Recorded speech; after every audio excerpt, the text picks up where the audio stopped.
Oh man, we are back. Welcome back, fellow fan duelers. This is Grade A Fantasy coming back. Ready to do what I normally do every football season. Technically, you could technically say we're in the football DFS season. I always, well, not always, but I haven't been playing Fan Duel for like 20 years or anything like that. But back up to the Hall of Fame game. It's something that I've enjoyed for the last couple of years. With minimal success. Never took it on a GPP or anything like that, but looking forward to doing my first video for the technically the DFS, the 2023 NFL DFS season, and we're going to start it off with the Hall of Fame game between the Jets and the New York Jets and the Cleveland Browns. So what I would like to do is first, welcome everybody back. Everybody, meaning the 5 or 6 people that are probably watching. But anyway, welcome back. Hopefully, there's a lot of people that I know that, don't really want to go through the headache of figuring out how much time people are going to get, who's going to start, who's going to do this, who's going to do that. But preseason can be a lot of fun because there's a lot of personal research that you have to do on your own. When it comes to doing research and prepping for the game, I think it's actually more challenging in the preseason than it is during the season. Like I said, you got to put in the factors of, position battles. Sometimes it helps where some of the young guys get hurt, so there's less like running backs and wide receivers that you got to worry about. So there's a lot of factors that go into it. But first, I would like to, like I said, once again, welcome back. And pretty much this episode is going to be a preview slash for those who don't really play preseason, how to play it, how to go about it, or how I like to play it. And let's get this thing started. So first off, I'm pretty sure it's the same thing on DraftKings. All these guys are not going to play the whole game. Some are not even going to play. So for those who are new to it, you're going to see all these people with the same salary. You can get anybody who you want, no matter what. They're all going to fit the 60,000 threshold for the single game. Obviously, starting from last year in the single games, defenses are in there, so defenses are in play. 2 keys that you all have to understand, possibly the 2 most important positions throughout all preseason, especially in the single game, not in the full slate, not when the games start hammering in around Saturday or Friday. They'll put 4 games, Saturday 6 games, and the rest of the teams play on Sunday. When it comes to the single games, the 2 most important positions you have to understand are really kicker. Well, defense first, then kicker. No matter who gets subbed in and out, the defense is in the game the whole time. So let's get that straight. A lot of GPPs are one with, lineups are lucky enough to get every touchdown or score in the game, and then have, winning defense that, can get some turnovers and maybe some sacks because, like I said, it gets a little ugly when you get to after the backups. It really could get ugly once you get to the 3rd and even 4th string guys currently. Because like I said, right now, all the NFL rosters are looking like college team rosters with like 100-something guys on it. So, and when it comes to the kickers, offenses can move the ball, and sometimes the offenses stall out. So if they can at least get to a decent part of the territory, maybe 35, 40-yard line, and kickers, and like I said, all kickers are now, it seemed like a long time ago growing up, watching football, you were known as a specialist if you was one of those guys that could kick at 50. Now it's automatic that you have to be able to minimally kick at 50, 51, 52. So as long as the offense can move the ball decently, kickers will be getting their points. And in this case, like I said, Jets defense, Cleveland defense will be in play. The kicker thing, it's 99, 98% right, because sometimes a team does draft the kicker. Sometimes they don't like the way the kicker performed toward the end of last season, maybe. And sometimes they'll bring in a kicker, and a kicker will get one half and the kicker will get the other half. In this case, we don't have to worry about that. Once again, top plays will be Jets and Cleveland's defense. And to me, 1A to 1B will be Greg Zuerlein, Greg the Leg from the Jets, and Cade York from the Browns. As long as both teams can move the ball decently, and they can get those guys in position, they're going to score some points for you as well. But let's dig into it a little deeper. Mainly, it's all about quarterbacks, running backs, and wide receivers. In preseason, unless a team really has high hopes for a tight end or he's making big splashes, I don't really recommend tight end plays. Most of those guys are just in there for like extra blocking and to see what other peripherals they have. Most of the time.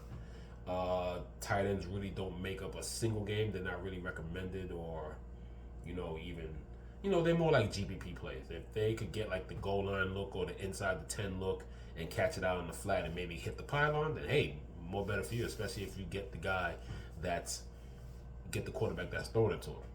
Because in most of these cases, you're at minimal in most cases going to see rotation of 3 quarterbacks in a game. And with me mentioning quarterbacks, so let's segue into that. We'll start with the Jets first. Jets QBs, they'll be going with 3. Hall of Fame game. Starters never play, very rarely. If anything, I've probably seen maybe a couple of Hall of Fame games where, this is not the old days, whatever. They're resting the vets, even the young guys that are known as the franchise players, whatever. If any, they might get a snap, but in this game, no starters are playing. So for the Jets side, that means no Aaron Rodgers, and for the Cleveland side, no Deshaun Watson. What we will be seeing is Zach Wilson.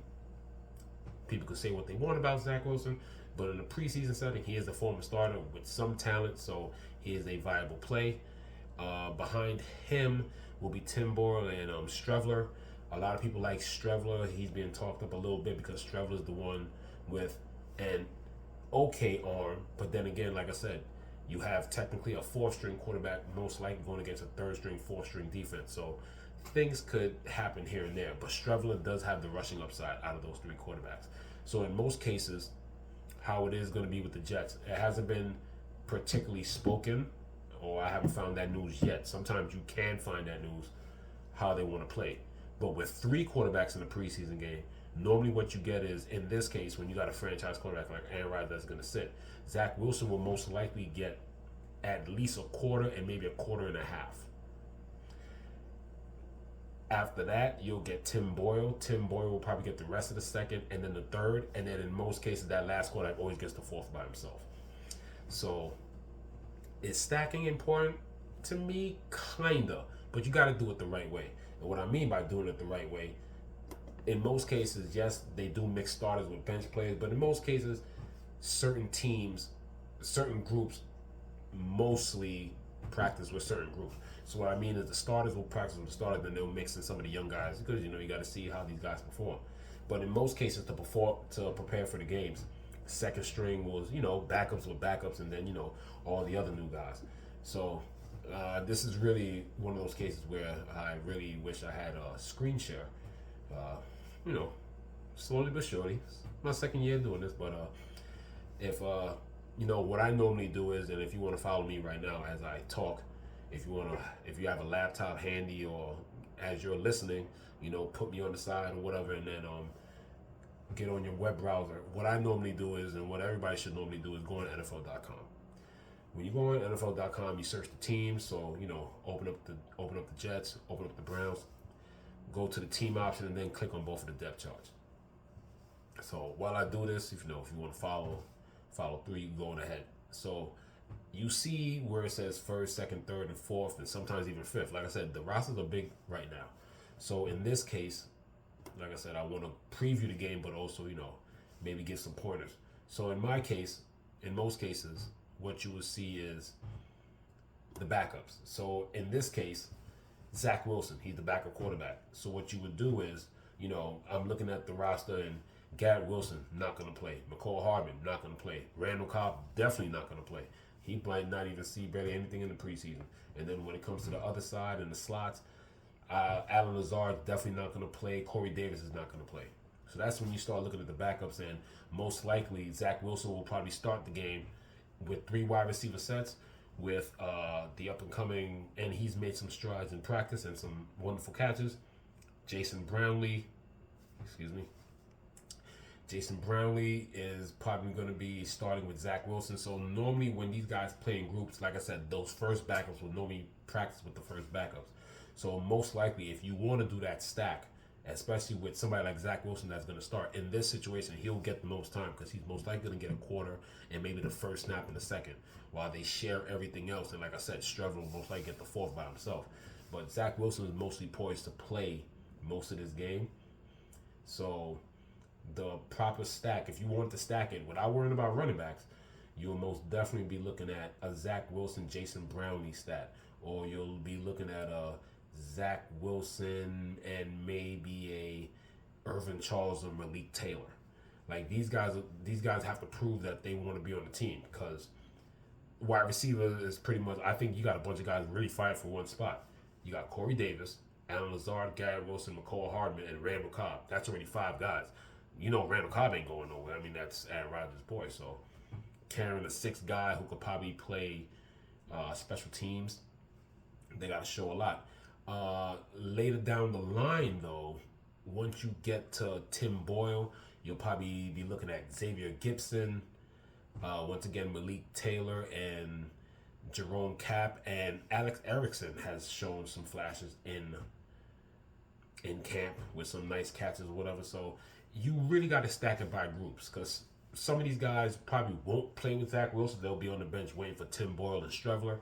So if you're going to go with Zach Wilson, I say, and he has thrown some touchdowns to him, my favorite wide receiver right there to play really on the Jets is Jason Brownlee. If you start going down to Tim Boyle, you're going to start looking to stack him with Malik Taylor, Xavier Gibson, and then Streveler will probably play with a mixture of Gibson, Taylor, with TJ Luther and Alex Erickson. Like I said, Alex Erickson also shown some great hands in camp. For the running backs, I mean, the running back position is, kind of deep, but for me, it's really about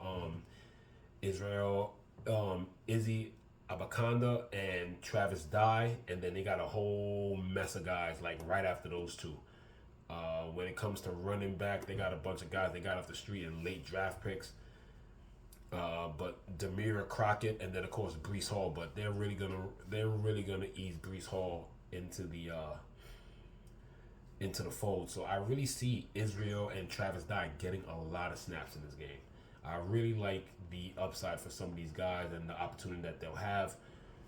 But like I said, when it comes to the stacking, you just got to make sure you look at this depth chart and make sure you could...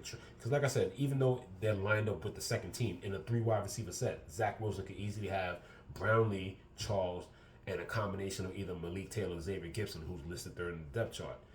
In practice, Zach Wilson has thrown touchdown pass to Alex Erickson. He's listed as a 4th wide receiver.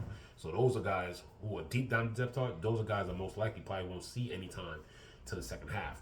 With Zach Wilson playing most of the first half, like I said, the stack would be Jason Brownlee with a mixture of Xavier Gibson and Irvin Charles. If you're looking at Tim Boyle, you're probably looking at Malik Taylor, Xavier Gibson with a little bit of Alex Erickson. And then you're probably looking with Chris Streveler. You're looking at TJ Luther, Jerome Cap, and Alex Erickson. Once again, none of the stars are going to play. And like I said, as long as these running backs here can at least move the ball offensively.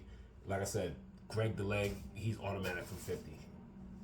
2 field goals in the preseason game from Greg DeLeg from 50, and you're going to be up there. It's just a case of where you have him. Will you have Greg DeLeg as an MVP? Will you have him in your utility? It's up to you. But there's a lot of strides going on, and the Jets do like what they see with the young guys. Now, even though I did kind of downplay the tight ends, the one tight end that Coach Robert Saleh has really, really liked. And it's pretty impressive because with the free agent moves that they have, I mean, there's only one way to go, and it seems like down for this kid, and it's Jeremy Ruckert. Jeremy Ruckert has talent in the hands. But what Robert Saleh really likes about him is the fact that he has that edge and that nastiness to be a strong blocker. So if you got that guy that's good to, get down the goal line and just carve a role as an extra offensive lineman, that's the type of guy that Robert Saleh would like. Because what you have to understand is, with the tight end position, C.J. Uzomah and Tyler Conklin, I mean, those are two solid role-playing tight ends with the wide receiver core with Aaron Rodgers. So literally, you literally have like one spot for tight end. And my favorite tight end is Jeremy Ruckert. I think he's going to see a lot of play. He's going to be both blocking and catching the ball. I think he's definitely more of a GPP play. I'm not saying he's going to catch like 5 for 47, maybe get a touchdown or anything like that. But I think Jeremy Ruckert is going to get a lot of playing time because there's not a lot of tight ends to play. Besides him, there are three other guys: Kenny Yeboah, E.J. Jenkins, who's a third, who's listed third in the depth chart, and behind Jeremy Ruckert on his side is Zach Kuntz. Some of these guys are just signed off the street. They might get cut after this game, or who knows. But when it comes to tight end and you want a GPP play, Jeremy Ruckert, Robert Saleh has been talking a lot about him, so I really like him. He'll definitely be in a few of my lineups. Hopefully, he's not used for totally blocking, because sometimes that does happen to the tight ends in preseason. They will solely be used for blocking purposes to give the quarterback more time to see how well the QB reads the defense and can he get it to the second and third and sometimes fourth string wide receivers. So, like I said, if you want to stack, stacking is not most importantly, but I do like to stack. But I'll mini stack, and when I say mini stack, it's a single game: one wide receiver, one quarterback. That's it. I'm not putting two quarterback. I'm not putting two wide receivers. Not doing that. It's mostly the wide receiver I think he's going to get the ball to, and then I'll pair it up with a running back or a kicker or whatever the case is. And I think that's pretty much it for the Jets. Like I said, I think I'll be able to wrap up this preseason video pretty fast. In my mind, I'm thinking maybe a half hour tops. Let's switch on to the side of the Browns. And once again, offense starters will not be playing. So you're not going to get Amari Cooper. You will not be getting Donovan Peoples-Jones. And most likely, you probably won't even get David Bell. You're not getting Deshaun Watson. And it seems as if he's already the backup, because sometimes you want to focus on exactly what they say, because this is more of a future call right here. They're resting the backup Joshua Dobbs. He's not playing either. So the QB situation is slightly simpler for the Browns. You got Kellen Mond, who, if I remember recently, he was just with the Vikings, got cut, Browns picked him up. And then you got Dorian Thompson-Robinson. Kellen Mond has both these guys have rushing upside, but I think the better rusher is Kellen Mond. But when you have two quarterbacks, they're literally going to get a half each. So the upside is definitely higher than, three quarterbacks for the Jets. And for the running backs, Nick Chubb will not be playing, but I think every other running back will play.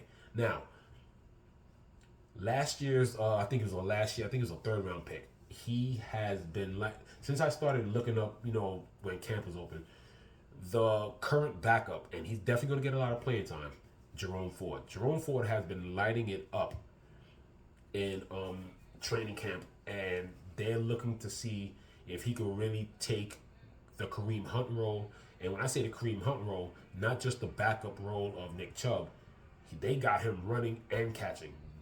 I think they're going to use him in that kind of mode where you could give him rushes, but most importantly, they're looking for him, because there were games where Kareem Hunt just disappeared and he just didn't really do nothing. It was all Nick Chubb. The last couple of years with Nick Chubb, you really want Nick Chubb to at least lessen his carries. And I think they might be looking to lessen his carries or touches by like 80 to 100.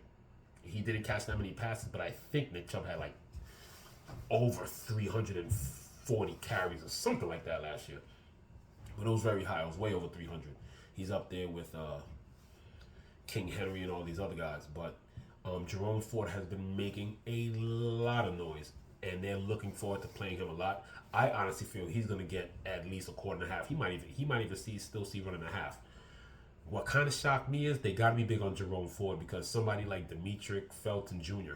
Now, yes, he was behind both Chubb and Kareem Hunt, but this is a guy that's been on the team for I think at least the past 2 years, and he's already listed as the third running back. So somebody that knows the system. Didn't play all that much, last year with Deshaun Watson, but that's not going to matter because Deshaun Watson's not going to play. I also think a nice GPP play would be Demetric Felton Jr. He's been there with the team, so he kind of knows the system already. He could, he knows where the holes are going to open up and where the stop cut. He knows the playbook, knows the calls and everything. So it won't be a learning process for him, but it'll be more of he'll be motivated to stay on the team or maybe even try to jump Jerome Ford. But the way they're talking about Jerome Ford,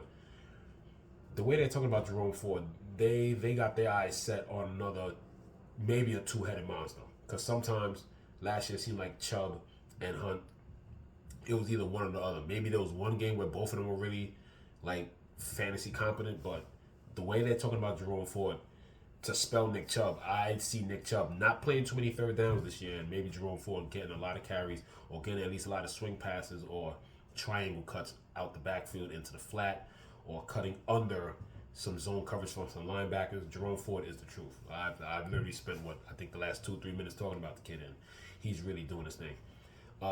Behind him and Felton, you have I think he's been in the league for a couple of years. You got John Kelly Jr., Nate McCrary. So there's only 4 running backs. Hassan Hall, Hassan Hall is playing. He's a rookie. He's playing. So a lot of running backs, but like I said, no Nick Chubb. So there's going to be 5 running backs trying to get in. But normally when you're all the way down the depth chart like that, Hassan Hall doesn't seem to be a factor. So I would really, when you're that deep down the depth chart, especially in the running back position, you're possibly looking at that's a GPP play if he gets a touchdown. But I will be focusing on Jerome Ford, Demetric Felton, and then of course for GPP wise, it will be John Kelly Jr., Nate McCrary. So as we spoke about the wide receivers, Donovan Peoples-Jones not playing. I don't think David Bell's going to get that much burn. Elijah Moore won't be playing, the new acquisition from the Jets. So when we look at it that way, and then of course, like I said, Amari Cooper. I think there's a lot of guys. There's a lot of guys on the wide receiver depth chart, but guess what? They at least have 2 or 3 of them injured, I think. So behind Amari Cooper, Jalen Darden and Anthony Schwartz. That's it. Mike Harley Jr., injured. Michael Woods II, injured. So when we go behind Donovan Peoples-Jones, I think could David Bell see some? I doubt it. I don't know if David Bell, he might see limited action, but Dalen Baldwin and Rashawn Henry are also going to be in play. And then you got rookies, and then the rookie from I think he's from Tennessee, if I'm not mistaken. He's been getting a lot of praise in practice as well. Cedric Tillman, 3rd round pick from Tennessee. Look for him to do some things, and also look for Austin Watkins Jr. He's listed pretty deep down the depth chart, but he's a pretty speedy and a good route runner. You got Jakeem Grant Sr., and then at the end of that side, Marquise Goodwin also injured. So a lot of wide receivers for Cleveland, but they do have some injuries that kind of clear it up. So as I was talking about the stacking, let's go back to the QBs. Kellen Mond, Dorian Thompson-Robinson, both have rushing upside.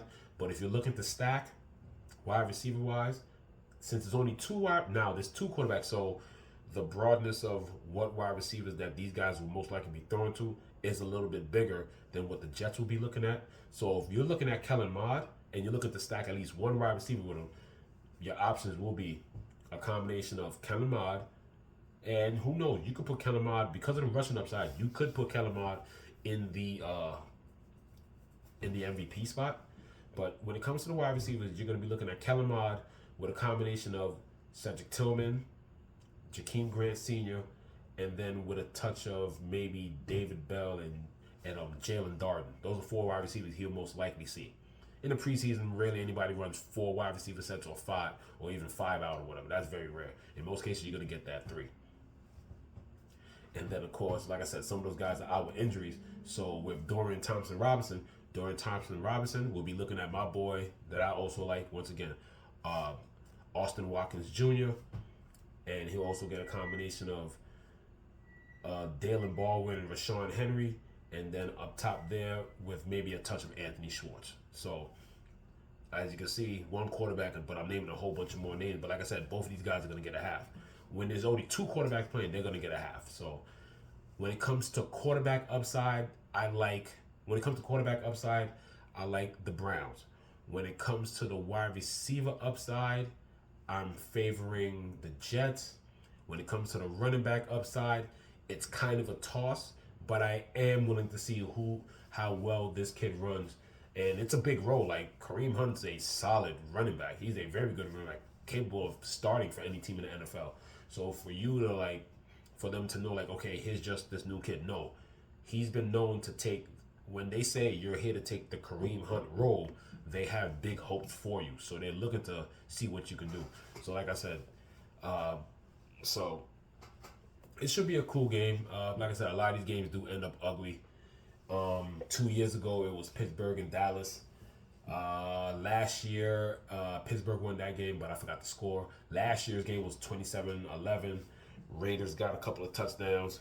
The backups did well, and then, just a sloppy defensive game or whatever. So you're rarely going to get, like, especially in the Hall of Fame game, like a 38-10, 38-27 high score. Like, some of them are definitive wins, but, like, reasonable. Like I said, last year, 27-11, like, the games do get ugly when you start bringing in these third, fourth, and like literally fifth stringers, aka guys off the street, street free agents in a way.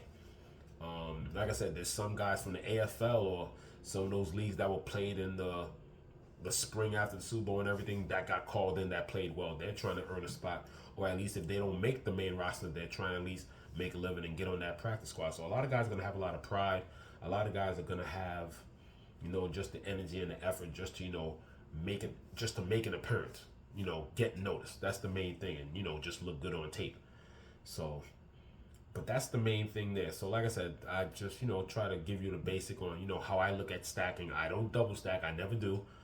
And you're just trying to get, maybe get that running back that you like. And like I said, defenses and kickers are important. I mean, they should be the most heavily owned. They're not going anywhere. Nobody's subbing in for them, especially the defense. Kickers just need the opportunity, but the defense is going to be there. It's just that you just hope that you get the defense that doesn't give up the most points, and hopefully if they do give up a decent amount of points, they make it up with an interception or a sack, fumble with a recovery. So that's pretty much how I like to go at it with the preseason game.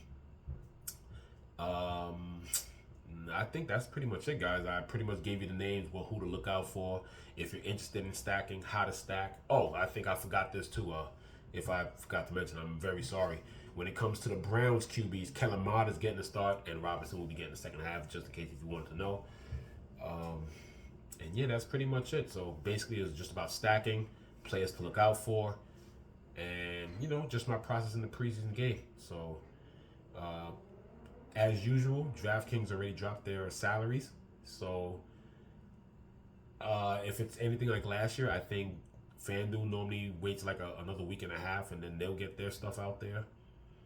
And once those salaries drop, you know me, I'll be doing my research, and the next episode of Grade A Fantasy for the 2023 season will be probably 4 or 5 days after those prices drop, where I can sit down and do research and talk about it.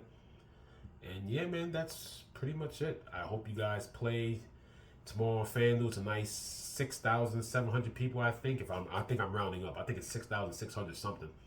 But 10K to first. And yeah, it should be a fun. Matter of fact, I think I have the contest pulled up right here. I was looking at.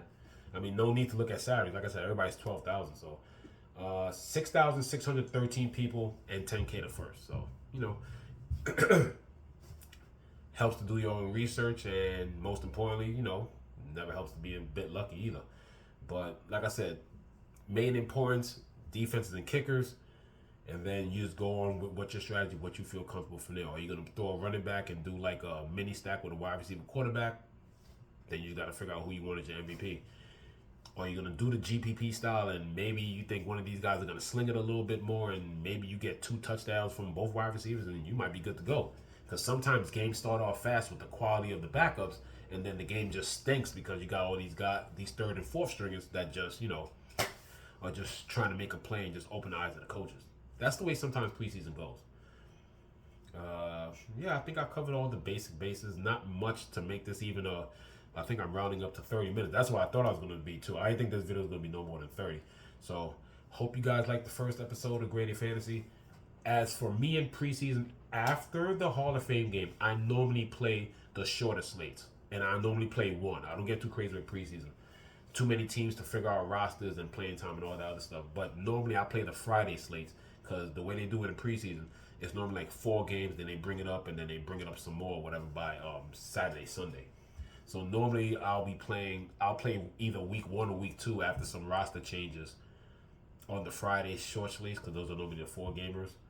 And then after that, I'm just worried about, worried about the YouTube channel, getting the content out there, preseason news like I did last year, and who to look out for and all that other stuff, And yeah, that's pretty much it. So hope you guys like the show.